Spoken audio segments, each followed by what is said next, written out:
Hi, my name's Stephanie. You can find me online on Instagram, TikTok, and YouTube as Lives in Leggings. The whole concept of that is, while you're quickly losing weight, and then also between that and spending time in the gym, I didn't have pants that fit. So I lived in leggings. I still do a lot of the time. Today's video, I thought I would talk to you about 5 things that I think every pre-op patient that is awaiting their weight loss surgery needs to start doing. And that will help not only ensure their success, but also help them mentally. These are things that I did myself and that I recommend to anyone that I meet that is in preparation for having bariatric surgery. And as someone who is now almost 16 months post-op weight loss surgery and bariatric surgery, I still stand by these things. Now, first up, and I think that this is one of the most important things that you can do to help prepare yourself for the journey, is see a therapist. Go to therapy. A lot of us have emotional connections with food, and even if you don't think you do, it's something that you're going to find challenging post-op.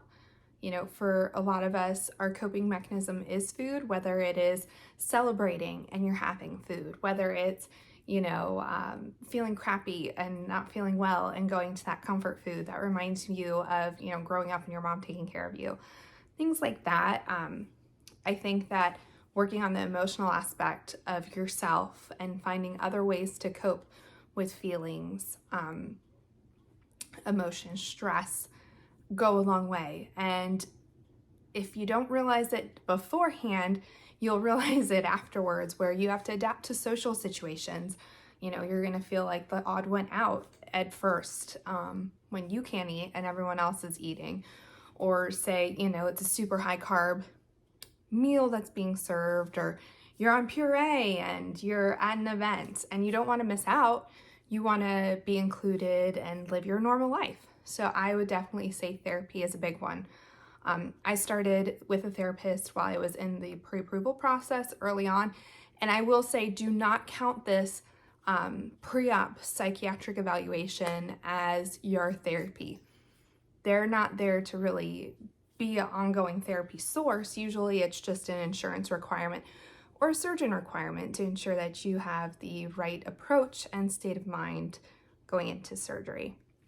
So I would highly recommend, if you have the means, whether it's financial, insurance, that sort of thing, go to therapy.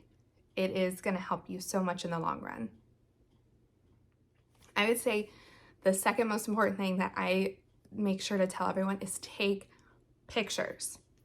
I know a lot of us who are pre-op, don't normally feel the best about our bodies. Maybe, I look back at my pictures, and so many of my pictures were I had my child in front of me, or I was standing behind something and just kind of peeking out. Take full body photos. That is going to be so crucial when you look back on, how far you've come. You want those pictures because you can't go back, and you can't, go back in time and suddenly regain all the weight and take pictures. So I really highly encourage, even if it's just like, the day before your surgery, the day of your surgery, take pictures. What I did is I had my husband help me and take pictures the day before my surgery. I wore form-fitting clothing. That way you can kind of really get a good idea of what I was working with. Some people take pictures in their bra and underwear, or underwear if you're a man. Some people take pictures naked, obviously not for the internet. Do whatever you feel comfortable with, but I definitely say take pictures. I think it's really fun when you see people wear the same outfit in their progress photos. Even if you think you may not want it anytime soon, you never know. Never say never. The one thing is you're better off having it than not having it, because you can't go back and change things in time. If you're single or you don't want your significant other to help you with the pictures, use a phone camera with a timer. Use a phone camera. I guess you could use it on another camera. Use a timer. Set the timer. Stand back. Take a couple angles. You don't have to keep them front and center. Maybe put them in an album in the back of your phone where you don't see them.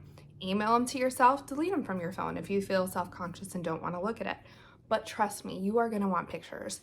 And then also I'd say take it one step further and get videos, not just pictures, because sometimes, you know, we're more likely to choose pictures we think are more flattering, but a video, it's hard to hide stuff in a video. So I'd say do both, pictures and video, before you have surgery.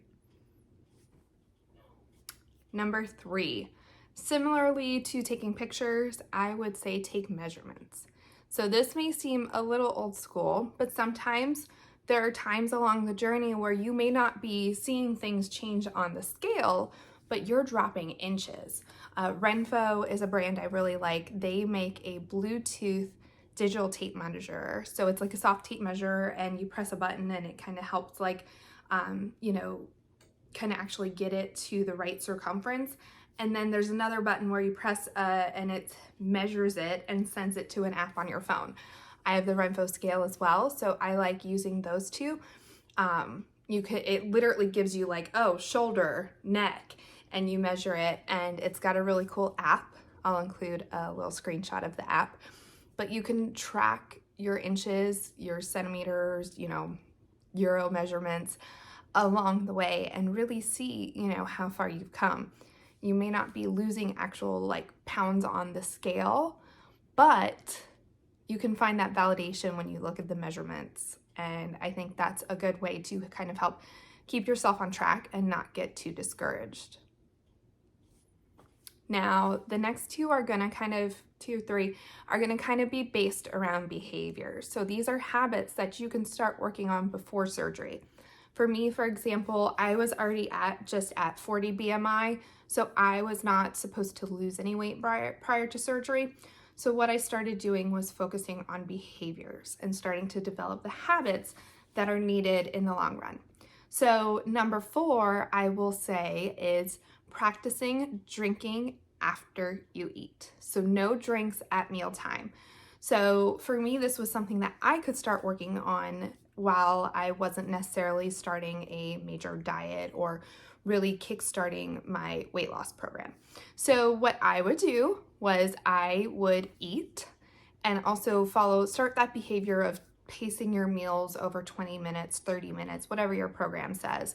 Cut it up super small, chew everything at least 20 times, the applesauce consistency, work on that behavior, because as you start to progress through the diet post-op, that's stuff that you will be doing.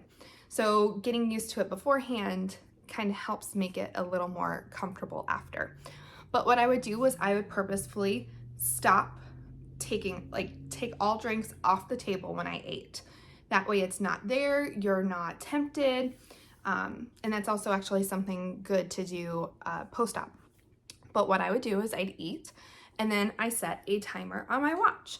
I set a timer for 30 minutes, so that way it will go off when 30 minutes are up, and then I would start drinking. That gets you used to the idea of, you know, not, oh, something's stuck, let me take a drink to get it going, or, you know, it's salty. You adjust your cooking and your eating based on the fact that you are not gonna have a cup of water or whatever you would drink right there to rescue you. So number 5, I would say that this is, again, another behavior thing, but it has long-term payoff. Find ways to incorporate more movement into your day. So if you have a desk at work or at home that you work at that rises, stand up during the day. You automatically burn more calories standing up than you do sitting. If you have a robot vacuum, and this is one that I am guilty of because I love running my robot vacuum, don't run the robot vacuum, use your regular vacuum. You'll get some more movement in that way.